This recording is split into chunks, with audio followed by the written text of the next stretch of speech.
स्वागत है career consultancy के ऑनलाइन प्लेटफॉर्म पर। कैसे हैं आप लोग? उम्मीद करते हैं अच्छे होंगे, स्वस्थ होंगे। चलिए आज की शुरुआत की जाए।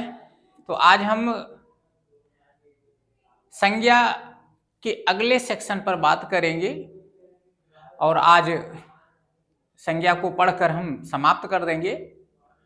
तो पिछले लेक्चर में हमने संज्ञा क्या होती है और संज्ञा के भेद कितने हैं उसको पढ़ा। साथ साथ में जो 5 भेद थे उसमें 4 भेद का अध्ययन हम लोगों ने कर लिया है। अब अगला जो बचा था जो था भाववाचक संज्ञा, तो आज हम उस पर विस्तृत चर्चा करेंगे। इंपॉर्टेंट है, क्वेश्चन यहां से पूछे जाते हैं। तो चलिए चर्चा की शुरुआत करते हैं और देखते हैं कि भाववाचक संज्ञा होती क्या है। तो आइए शुरुआत करते हैं भाववाचक संज्ञा के बारे में।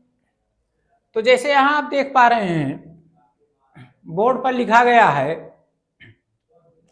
कि भाववाचक संज्ञा पहले जानते हैं होती क्या है।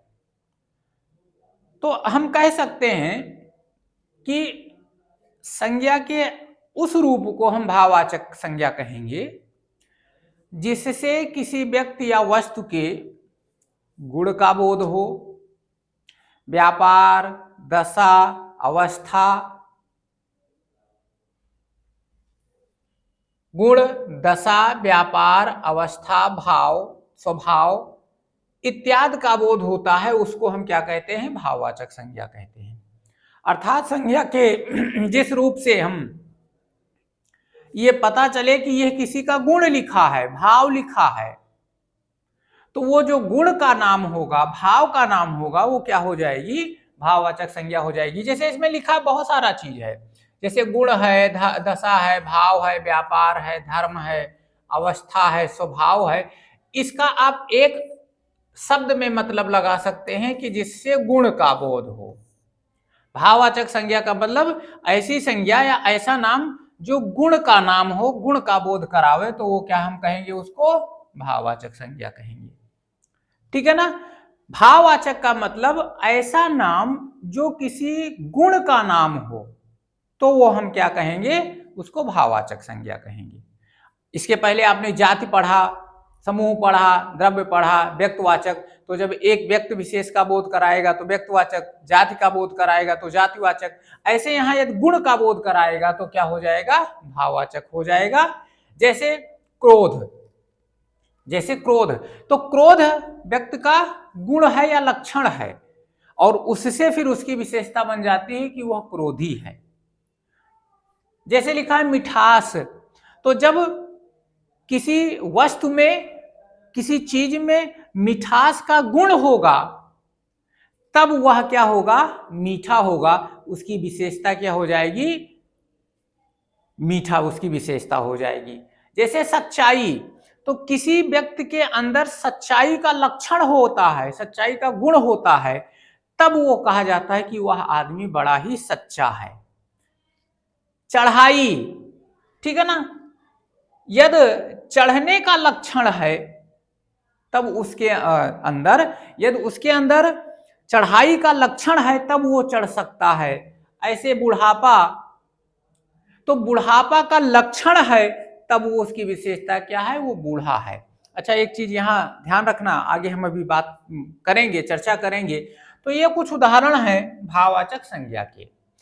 क्या होता है? जिससे किसी व्यक्ति के गुण का बोध हो, लक्षण का बोध हो, वहां क्या हो जाएगी? वो भाववाचक संज्ञा हो जाएगी। ऐसा कोई नाम आपके सामने लिखा है जिससे किसी व्यक्ति या वस्तु के गुण का बोध हो। अब डिफिनेशन में बहुत सारी चीज लिखी है, लेकिन एक लाइन, एक शब्द में आप मान सकते हैं कि गुण या लक्षण का बोध हो, तो वहां हम उसको क्या कहेंगे?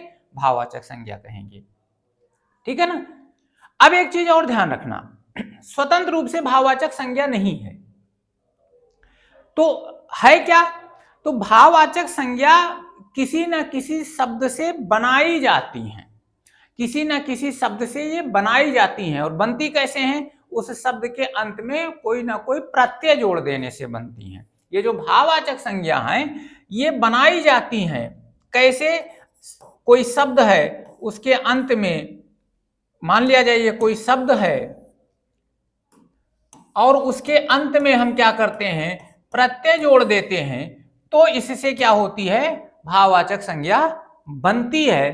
तो भाववाचक संज्ञा बनाई कैसे जाती हैं, अब हम उस पर चर्चा करेंगे, क्योंकि जो एग्जाम में हमसे क्वेश्चन पूछे जाते हैं उसमें अक्सर भाववाचक, एक तो ये क्वेश्चन हो जाएगा कि संज्ञाओं के विभिन्न भेद के उदाहरण दे दिए जाएंगे और उसमें पूछ लिया जाएगा कि यह निम्न में कौन सा भाववाचक संज्ञा है, एक तो ऐसा हो गया।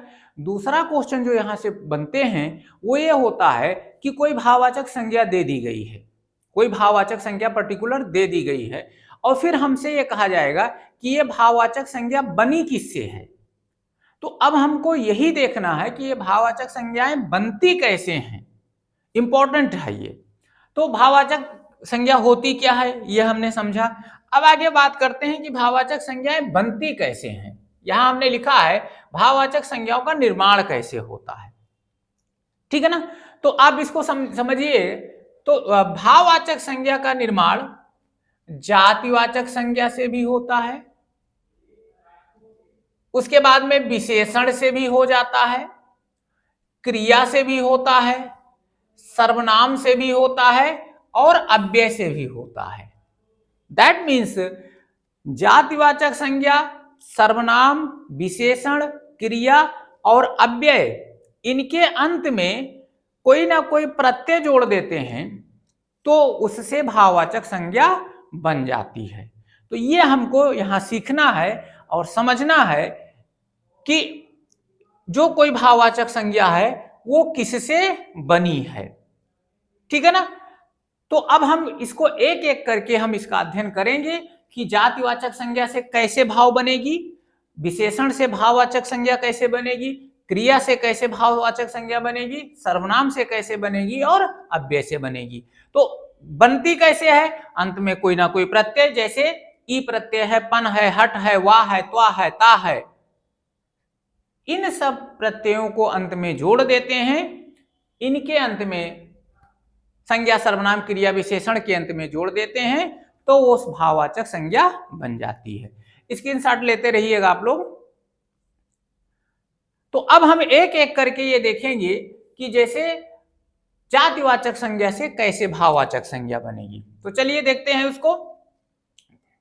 जैसे यहां लिखा जातिवाचक संज्ञा से भाववाचक संज्ञा, तो ये शब्द है, शब्द का मतलब ये जो इधर से चीजें लिखी हैं ये जातिवाचक संज्ञा है, और ये जो है इनसे जो बना है वो भाववाचक संज्ञा है।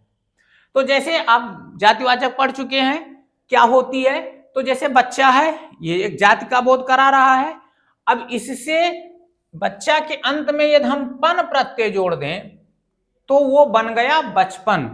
और बचपन क्या होता है, बचपन का गुण होता है। जैसे लोग कहते हैं कि आपके अंदर अभी बचपना का गुण नहीं गया, या बचपना आपके अंदर से अभी नहीं गया, तो बचपना क्या हो जाएगा, अब बचपना नहीं लिखा जाता, उसको बचपन लिखा जाता है। तो बचपन एक गुण है, बचपन एक गुण है, इससे हो गई भाववाचक संज्ञा। ऐसे हमने इंसान लिखा है, इंसान पता है जातिवाचक संज्ञा है, इसमें इयत प्रत्यय जोड़ दे तो बन गया इंसानियत, इंसानियत का गुण होता है। उसके बाद में दास लिखा है, ता प्रत्यय जोड़ दें तो दास्ता, दास्ता भी गुण है, किसी व्यक्ति के अंदर होती है, दास्ता का लक्षण होता है, तो ये हो गया। मानव में ता जोड़ दे तो मानवता, मानवता गुण है। ऐसे नारी में त्वा जोड़ दे तो नारीत्व, क्योंकि नारी वही कहलाएगी जिसके अंदर नारीत्व का लक्षण होगा, गुण होगा। ऐसे जवान में ई प्रत्यय जोड़ दे तो जवानी, जवानी का भी गुण होता है। तो ऐसे बहुत सारे आपको जो है जातिवाचक संज्ञाएं मिलेंगी। इसका कंप्लीट नोट्स आपको पीडीएफ में मिल जाएगा, पीडीएफ फॉर्म में टेलीग्राम चैनल पर आपको मिल जाएगा। टेलीग्राम चैनल को हमारे ज्वाइन कर लीजिए और वहां आपको ये सारे कंप्लीट नोट्स आपको मिल जाएंगे। तो और बहुत सारे उसमें हैं जिनसे भाववाचक संज्ञा बनी है, ठीक है ना। स्क्रीनशॉट ले लीजिए इसका। तो ये जो संज्ञा भाववाचक बनी है वो बनी है किससे, जातिवाचक से। आगे बात करते हैं सर्वनाम से भाववाचक संज्ञा कैसे बन जाएगी। तो ये आपको पता है, ये सर्वनाम है, अपना है, पराया है, निज है, अहम है, स्वा है। मम है, कुछ संस्कृत के सर्वनाम है, कुछ हिंदी के सर्वनाम है, ठीक है ना। तो अब देखिए, जैसे सर्वनाम अपना है, अपना में पन जोड़ दीजिए तो अपनापन हो गया, ये भाववाचक संज्ञाएं हो गई। निज में त्वा जोड़ दीजिए, निजित्व हो गया, भाववाचक संज्ञा हो गई। अहम, ये संस्कृत सर्वनाम है, अहम में कार जोड़ दीजिए तो अहंकार हो गया, अहंकार का लक्षण होता है। स्व में त्वा जोड़ दीजिए, स्वत्व, जो अपनापन हिंदी में है वही स्वत्व का मतलब अपनापन ही होता है, वो संस्कृत के सर्वनाम हो गए। तो सर्वनाम में जैसे मम है, मम में मम मतलब मेरा, ठीक है ना, और इसमें ता जोड़ दीजिए तो ममता हो गया। तो ऐसे ये जो भाववाचक संज्ञाएं बनी है, ये किससे बनी है? सर्वनाम से बनी है, उसमें प्रत्यय जोड़ देने पर ये भाववाचक बन गई। यही आपको एग्जाम में मोस्टली क्वेश्चन मिलेंगे कि कौन सी भाववाचक संज्ञा किससे बनी है, संज्ञा से बनी है, सर्वनाम से, क्रिया से या विशेषण से। तो ये सर्वनाम से भाववाचक संज्ञा बन गई। आगे हम बात करें और किससे बनती है, चलिए, तो और यदि हम बात करें तो अब विशेषण से बात करते हैं। विशेषण से भाववाचक संज्ञा कैसे बनती है, इसको समझने से पहले थोड़ा सा आप ध्यान रखिएगा कि किसी के अंदर जब कोई लक्षण होता है तो वही लक्षण उसकी विशेषता बन जाती है। तो पहले भाववाचक संज्ञा का नंबर आता है, देन आपका विशेषण होता है, ठीक है ना। ये चीज समझिएगा कि पहले भाववाचक, पहले गुण, तब उसकी विशेषता। पहले किसी के अंदर कोई गुण होगा या लक्षण होता है, तब उसके बाद में उससे उसकी विशेषता बनती है। तो अब विशेषण से कैसे, जैसे यहाँ विशेषण शब्द मैंने लिखा है, जैसे बड़ा, बड़ा, छोटा, लंबा, ऊंचा, नीचा, चौड़ा, मोटा, पतला, ये सब विशेषण है। ठंडा, गरम, मूर्ख, सुंदर, बेईमान, ईमानदार, तो ये सारे विशेषण है। अब इसमें देखिए, जैसे बड़ा मैंने लिखा, पन जोड़ दीजिए तो बड़प्पन, बड़प्पन लक्षण होता है, ये भाववाचक संज्ञा बन गई। बड़प्पन भाववाचक संज्ञा है और बड़ा उसका क्या है, विशेषण है। ऐसे मूर्ख में ता जोड़ दीजिए तो मूर्खता का गुण हो गया, और गुण हो गया तो भाववाचक संज्ञा हो गई, और मूर्ख आपका विशेषण है, जैसे मूर्ख आदमी। सुंदर में ता जोड़ दीजिए तो सुंदरता, सुंदरता का गुण है, तो जब किसी के अंदर सुंदरता का गुण होगा तभी वो सुंदर होगा।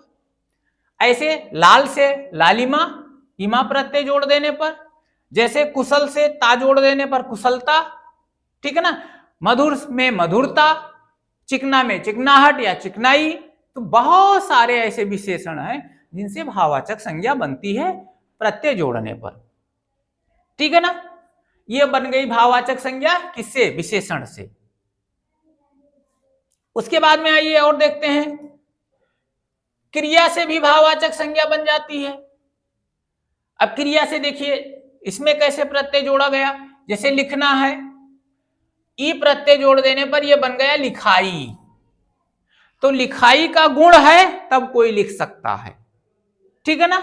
ऐसे देखिए, दौड़ना क्रिया है, इसमें आ प्रत्यय जोड़ दीजिए तो दौड़ हो गया, दौड़ का लक्षण। घबराना से घबराहट बन गया, आहट प्रत्यय। ऐसे चलना से चाल बन गया, आ प्रत्यय। बहुत सारी ऐसी क्रियाएं हैं, ठीक ना। पढ़ना से आ जोड़ दीजिए तो, और ई जोड़ दीजिए तो पढ़ाई, और आ जोड़ दीजिए तो पढ़ हो गया। तो ये जो भाववाचक संज्ञा बनी है, ये किससे बनी है, ये क्रिया से भाववाचक संज्ञा बनी है, ठीक है ना। चलिए आगे बात करते हैं।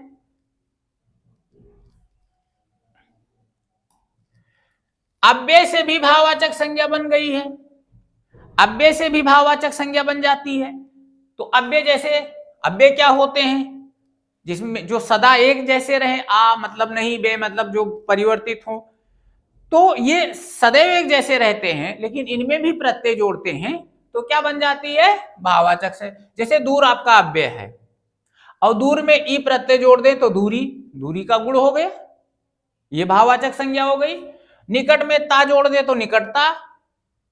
ऐसे मान लिया जाए समीप लिखा है, समीप में इससे बन जाएगी समीपता, इससे समीपता बन जाएगी, इसमें भी ता प्रत्यय तो ये जो भाववाचक संज्ञा बनी ये अव्यय से बन जाती है, ये अव्यय से बन गई।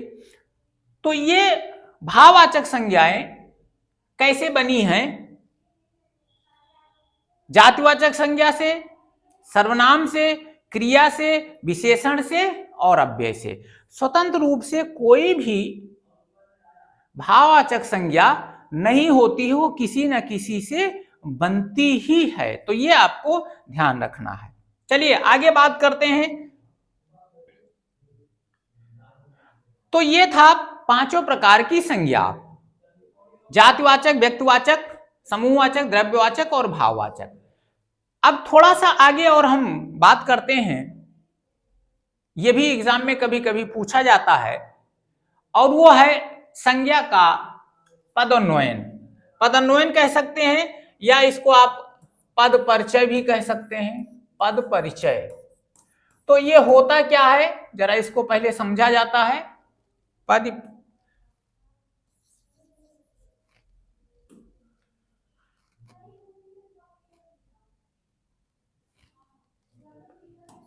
परिचय तो होता क्या है, इसको जरा समझे। पदोन्वयन होता क्या है?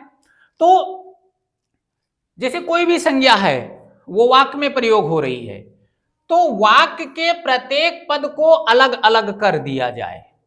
जैसे कोई संज्ञा किसी वाक्य में प्रयोग हो रही है, तो उस पद के वाक्य के प्रत्येक पद को अलग अलग करके उसका यदि व्याकरणिक रूप बताते हुए अन्य पद से हम उसका संबंध बताएं, तो उसी को हम क्या कहते हैं? पदोन्वयन कहते हैं। अब यदि हम संज्ञा का व्याकरण रूप और अन्य पद से उसका संबंध बताते हैं, तो संज्ञा का पदोन्वयन हो गया। फिर से समझिएगा, वाक्य के प्रत्येक पद को अलग अलग करके उसका व्याकरणिक रूप बताते हुए अन्य पद से यदि उसका संबंध बताया जाता है, तो उसको हम क्या कहेंगे? पदोन्वयन कहेंगे या पद परिचय कहेंगे। अब यही चीज यदि हम संज्ञा पर लागू करते हैं, अर्थात वाक्य के प्रत्येक पद को या संज्ञा को अलग करके उसका व्याकरणिक रूप बताते हुए अन्य पद से यदि संज्ञा का संबंध बताते हैं, तो यहां क्या कहलाएगा? संज्ञा का पदोन्वयन या पद परिचय कहलाएगा। अर्थात किसी वाक्य में संज्ञा प्रयोग हुई है, तो वो संज्ञा किस प्रकार की है, जैसे बताया क्या जाता है पद परिचय में, जैसे संज्ञा का पदोन्वयन, ऐसे सारे शब्दों का पदोन्वयन हम पढ़ेंगे। संज्ञा का पढ़ेंगे, सर्वनाम का पढ़ेंगे, विशेषण का पढ़ेंगे, क्रिया का पढ़ेंगे, अव्यय का पढ़ेंगे, ठीक है ना। तो संज्ञा का हम पद परिचय करते हुए बताते क्या है? तो संज्ञा कौन सी भेद वाली प्रयोग हुई है, अर्थात संज्ञा का कौन सा भेद है, या वो संज्ञा कौन सी प्रकार की है, ये बताएंगे पद परिचय में। उसका लिंग बताएंगे, उसका वचन बताएंगे, उसका कारक बताएंगे, और अन्य पदों से उसका संबंध क्या है, और अन्य पदों से मोस्टली क्रिया से उसका संबंध क्या है, ये बताएंगे। तो इतना चीज बताने पर यह संज्ञा का पद परिचय हो जाएगा। समझ में आ रहा है? पद परिचय का मतलब जो वाक्य में पद प्रयोग हुए हैं उनका अन्य पदों से व्याकरणिक संबंध हम बताते हैं, तो वही हमारा क्या कहलाता है? पद परिचय कहलाता है। अब जैसे क्या क्या बताना है? लिंग, वचन, कारक, संज्ञा की कौन सी प्रकार है, और उसका अन्य पद से संबंध, मोस्टली क्रिया से संबंध क्या है, ये हम बात करते हैं। तो चलिए देखते हैं कैसे हम पद परिचय करते हैं। तो जैसे एक एग्जाम्पल मैंने लिया है, और एग्जाम्पल को के द्वारा हम समझने का प्रयास करते हैं कि पद परिचय कैसे करते हैं। जैसे इसमें एक एग्जाम्पल है कि राम ने रावण को बाण से मारा। राम ने रावण को बाण से मारा, ये हमारा एक उदाहरण है। अब आप इसमें देखिए, तो इसमें तीन संज्ञा प्रयोग हुई है, राम, रावण और बाण। अब एक एक संज्ञा का पद परिचय करते हैं। जैसे हमने पहले ले लिया संज्ञा राम, तो अब राम संज्ञा है, तो इसका प्रकार कौन सा है, तो आप पढ़ चुके हैं। तो राम व्यक्तिवाचक संज्ञा है, ये हमने बताया। अब इस संज्ञा का जेंडर बताएं, तो स्पष्ट है कि यह कौन सा जेंडर है, पुल्लिंग है, ये हमने बता दिया। अब वचन बताइए, तो राम संज्ञा कैसी वचन है, तो एक वचन है, ये हमने बता दिया। अब राम किस कारक के रूप में यहां प्रयोग हुआ है, तो आप देखिए, कर्ता ने कर्म को करण से मारा। यदि हम इसको इस रूप में लिखें तो कर्ता ने कर्म को करण से या साधन से मारा, तो कर्ता ने अर्थात यहां जो राम संज्ञा है, राम रूपी संज्ञा है, ये क्या है, कर्ता कारक है। तो यदि इसका कारक हम डिफाइन करें तो ये कौन सा कारक हो जाएगा, कर्ता कारक हो जाएगा। और क्रिया से इसका संबंध क्या है, तो ये जो कर्ता है ये मारने क्रिया का क्या है, कर्ता है, मारने क्रिया का ये कर्ता है। तो जब हम ये इतना चीज हमने बता दिया तो ये राम रूपी संज्ञा का क्या हो गया, पद परिचय हो गया। समझ में आ रहा है, ये राम रूपी संज्ञा का पद परिचय हो गया। चलिए आगे अगली संज्ञा, इसमें रावण का प्रयोग हुआ है। अब रावण का पद परिचय देते हैं, तो चलिए इस पर बात करते हैं। तो हम दूसरी संज्ञा लिए रावण। अब ये संज्ञा का कौन सा प्रकार है, ये भी व्यक्तवाचक संज्ञा है। लिंग पर बात करें, ये भी पुल्लिंग है। वचन पर बात करें, एक वचन। अब कारक पर बात करें तो रावण यहां कौन सा कारक है, कर्ता ने कर्म को, राम ने रावण को, दैट मीन्स ये कारक के रूप में कौन सा कारक हो गया, कर्म कारक हो गया। क्योंकि क्रिया के संचालन का प्रभाव जिस पर पड़ता है वो कर्म कारक होता है, या क्रिया के संचालन से जो प्रभावित होता है वो कर्म कारक होता है। तो मारने क्रिया से प्रभावित यहाँ रावण हो रहा है, इसलिए रावण यहाँ क्या है, कर्म कारक है। और ये मारा क्रिया का क्या है, कर्म है, ये मारा क्रिया का कर्म है। तो ये आपका रावण का। अब यदि आगे हम थोड़ा सा पद परिचय देना चाहें, जैसे मान लिया जाए एक बचा है उसमें बाण, एक बाण बचा हुआ है, तो अब बाण के बारे में बात कर ले। तो अब ये कैसी संज्ञा कैसी है, तो ये जातिवाचक संज्ञा हो जाएगी। संज्ञा कैसी है, ये जातिवाचक संज्ञा हो जाएगी। उसके बाद में यदि इसके वचन पर बात कर ले तो बाण कैसा वचन है, एक वचन, एक वचन। लिंग पर बात कर ले तो ये पुल्लिंग। कारक के बारे में बात कर ले तो चूंकि किससे मारा, बाण से, ये साधन के रूप में है, तो यहां क्या हो जाएगा, ये करण कारक हो जाएगा। और यहां आप लिख सकते हैं कि मारा क्रिया का, ये मारा क्रिया का ये क्या है, साधन है, मतलब करण है या साधन है। तो ये बाण का पद परिचय हो गया। तो ऐसे हम संज्ञा का पद परिचय करते हैं कि जो वाक्य में संज्ञा प्रयोग हुई है, स्क्रीनशॉट लेना चाहें तो आप लोग ले सकते हैं। जो वाक्य में संज्ञा प्रयोग हुई है वो किस प्रकार की है, उसका वचन क्या है, उसका लिंग क्या है, उसका कारक क्या है, जब हम इसके बारे में चर्चा करते हैं और अन्य पद से उसका संबंध क्या है, ये सारा चीज हम जब बताते हैं तो वो पद परिचय कहलाता है।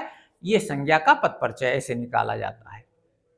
तो ये संज्ञा का कंप्लीट टॉपिक आपका हो गया, जिसमें हमने संज्ञा होती क्या है ये पढ़ा, भेद पढ़ा, उसके बाद में पद परिचय पढ़ा, और भाववाचक संज्ञा कैसे बनती है ये हमने पढ़ा। ठीक है ना। अब इस पर फिर हम एमसीक्यू टाइप का क्वेश्चन सॉल्व करेंगे, वो नेक्स्ट लेक्चर में होगा। और आज के लिए इतना ही। और एक बात और, यदि आप चैनल पर नए हैं तो इसको सब्सक्राइब कर दीजिए, लाइक कर दीजिए और एक प्यारा सा कमेंट भी कर दिया करिए। तो चलिए आज के लिए इतना ही। धन्यवाद। जय हिंद।